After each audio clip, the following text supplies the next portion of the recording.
और इस वक्त बड़ी खबर आपको बता दें, रक्षा मंत्री राजनाथ सिंह का एक बड़ा बयान आया है। मौजूदा हालात में पड़ोसी दुस्साहस कर सकते हैं। राजनाथ सिंह ने कहा है, दुस्साहस किया तो फिर करारा जवाब देंगे। राजनाथ सिंह ने कहा कि हर हमले का जवाब देने के लिए भारत तैयार है। ऑपरेशन सिंदूर में पाकिस्तान को घुटनों पर ला दिया था। ऑपरेशन सिंदूर में आतंकवाद पर जबरदस्त प्रहार किया गया था।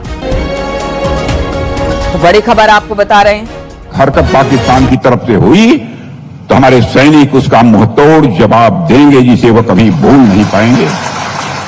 और मैं एक ही सेंटेंस में कहना चाहता हूं, इस बार जो होगा वो अनप्रेसिडेंटेड एक्शन किया जाएगा हमारी आर्मी के द्वारा।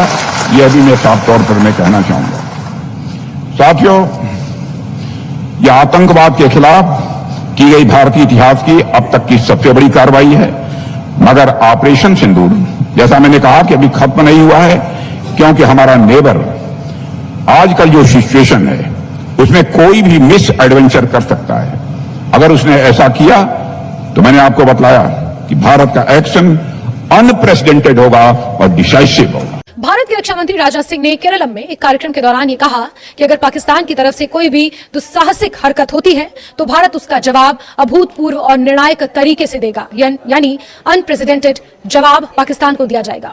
याद कीजिए 22 अप्रैल 2025 का पहलगाम का वो हमला जिस दिन हुआ, उसके अगले दिन कैबिनेट कमेटी ऑन सिक्योरिटी की बैठक हुई और उसमें देश की सुरक्षा नीति में बहुत बड़ा बदलाव किया गया, यानी सिक्योरिटी डॉक्ट्रिन में एक बहुत बड़ा बदलाव किया गया और उसमें यह स्पष्ट संकेत दिया गया कि एक और आतंकवादी हमला भारत के ऊपर युद्ध की कार्रवाई माना जाएगा।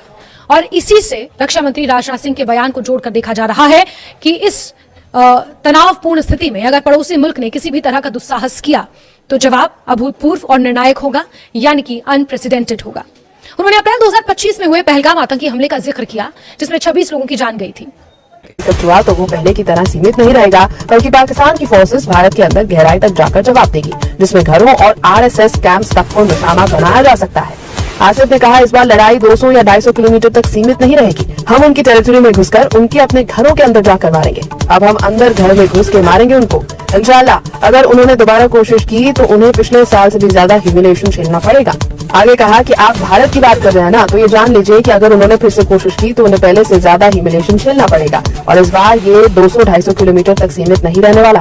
आसिफ का यह बयान ऐसे समय पर आया है जब भारत के रक्षा मंत्री राजनाथ सिंह ने पाकिस्तान को सख्त चेतावनी दी थी। उन्होंने याद दिलाया था कि किसी भी तरह की बॉर्डर मिसएडवेंचर का भारत की तरफ से अनप्रेसिडेंटेड और डिसाइसिव जवाब दिया जाएगा। इसी वार्निंग के बाद पाकिस्तान बौखला गया है और बहकी बातें करने लगा है। लेकिन इस बयान पर पाकिस्तान की तरफ से तीखी प्रतिक्रिया सामने आई, जिसे गीदड़ भभकी कहें तो शायद गलत नहीं होगा। पाकिस्तान के रक्षा मंत्री ख्वाजा आसिफ ने इसे रणनीतिक बेचैनी और आंतरिक कमजोरी का संकेत बताया। उन्होंने कहा कि भारत बार बार इस तरह के बयान देकर अपने घरेलू राजनीतिक फायदे के लिए माहौल को गर्म करता है। उनके अनुसार इस तरह की भाषा कोई नई बात नहीं है, बल्कि ये एक तय पैटर्न का हिस्सा है।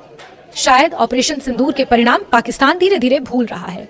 वहीं ख्वाजा आसिफ ने यह भी कहा कि अगर पाकिस्तान पर कोई हमला होता है तो उसका जवाब त्वरित और निर्णायक होगा।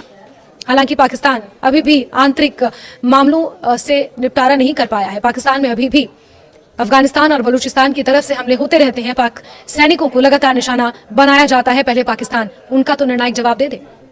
हालांकि उन्होंने मई में हुए 4 दिन के सैन्य टकराव का जिक्र करते हुए चेतावनी दी कि इतिहास दिखाता है कि गलत आकलन के गंभीर परिणाम हो सकते हैं। उनके इस बयान को भारत में कई लोग गीदड़ भभकी के तौर पर देख रहे हैं, यानी ऐसी धमकी जो ज्यादा प्रभावशाली ना हो लेकिन डराने के लिए दी जाती है।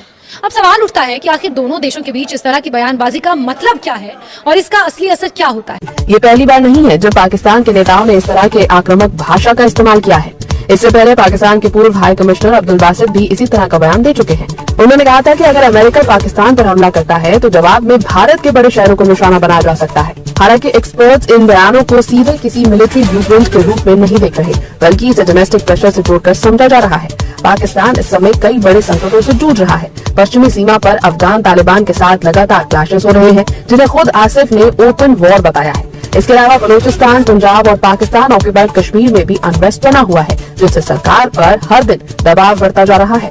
इसके साथ ही पाकिस्तान की इकोनॉमी पर भी गंभीर दबाव है। महंगाई, कर्ज और सीमित संसाधनों के बीच भारत के अंदर डीप मिलिट्री कैंपेन चलाना आर्थिक रूप से बेहद मुश्किल माना जा रहा है। यही वजह है कि कई एक्सपर्ट्स इन बयानों को साइकोलॉजिकल वॉरफेयर या डेटरेंट स्ट्रैटेजी के रूप में देख रहे हैं, न कि किसी व्यवहारिक सैनिक योजना के तौर पर। जिस तरह से इस कार्यक्रम में शिरकत करते हुए भारत के इंटीरियर मिनिस्टर राजनाथ सिंह ने जब से पाकिस्तान को अपना धमकी लगाई है ऑपरेशन अपना सिंदूर 2 लॉन्च करने की, उसके बाद पाकिस्तान में जो डिफेंस मिनिस्टर ख्वाजा आसिफ, उन्होंने राजनाथ सिंह को अपना रिप्लाई करके कहा है कि अगर तुम लोगों ने पिछले साल वाली गलती को दोबारा दोहराया पाकिस्तान के ऊपर अटैक करने की कोशिश, क्योंकि पिछले साल भी पाकिस्तानी आर्मी ने और पाकिस्तानी एयरफोर्स ने कहते स्ट्रॉन्ग किस्म का अपना रिप्लाई दिया था इंडिया को कि उनके अपना जहाज हमने 6 सफर कर दिए थे। उसके बाद यानी कि भारतीय कहते हैं भागा भागा अपना ट्रंपू के पास गया था कि किसी न किसी तरीके से अपने इस जंग को रुकवा दो, नहीं तो पाकिस्तान में तबाह बर्बाद कर देगा। लेकिन ख्वाजा आसिफ ने कहा कि दोबारा अगर भारत ने ये अपना गलती दोहराने की कोशिश की और पाकिस्तान के ऊपर अटैक करने की कोशिश, तो पिछले साल तो हमने आपको माफ़ी दे दी थी कि हमने सिर्फ 6 सफ़र किया था, इस दफ़ा हम सिर्फ यानी कि 12 सफ़र करेंगे और उसके बाद यानी कि भारत का जो नक्शा है अपना दुनिया के नक्शे से ऊपर मिटा के दम लेंगे। और इस वक्त कहते हैं हम रुकने वाले हैं, बेशक अपना ट्रंप की कॉल आ जाए या जितनी मर्जी आप कहते हैं अपने यार बेलियों की अपना कॉल करवा दें, इस दफ़ा कहते हैं ना कि भारत को अपना सबक सिखा देंगे और उसमें कहते हैं पता लग जाएगा कि उन्होंने अपना किसके साथ पंगा लिया। और वैसे भी सिर्फ अपना गेदड़ भपके इनकी, सिर्फ जब भी अपना कहते हैं भारत में कोई इलेक्शन वगैरह आने होते हैं तो ये थोड़ा सा कहते हैं ना पाकिस्तान के साथ हम छेड़खानी करते हैं और फिर मेरा ख्याल अपना इस साल के एंड के ऊपर अपना कहते हैं कि इंडिया में कोई इलेक्शन वगैरह होने जा रहे हैं, जिसकी वजह से फिर यानी पाकिस्तान के साथ अपना छेड़खानी हमने जो करना चाह रहे हैं। लेकिन इस दफ़ा कहते हैं पाकिस्तान भी अपना तैयार बैठक होकर, पिछले दफ़ा तो खैर आपने अचानक हमला कर दिया था, लेकिन इस दफ़ा पाकिस्तान जो आर्मी उनको भी पता कि आप किसी भी यानी कि कोई ना कोई पंगा पाकिस्तान को लेंगे, तो अगर आप दोबारा कहते हैं पाकिस्तान के साथ पंगा लिए तो इस दफ़ा कहते हैं आपको सबक वो सिखाएंगे कि आपकी नस्लें अपना याद करेंगी। बाकी आप इसी तरह की मजीद इंडियन मीडिया की रिएक्शन वीडियो हमारे चैनल के देखना चाहते हैं तो हमारे चैनल को करें लाइक सब्सक्राइब शेयर करने के लिए वीडियो में आपसे दोबारा मिलते हैं।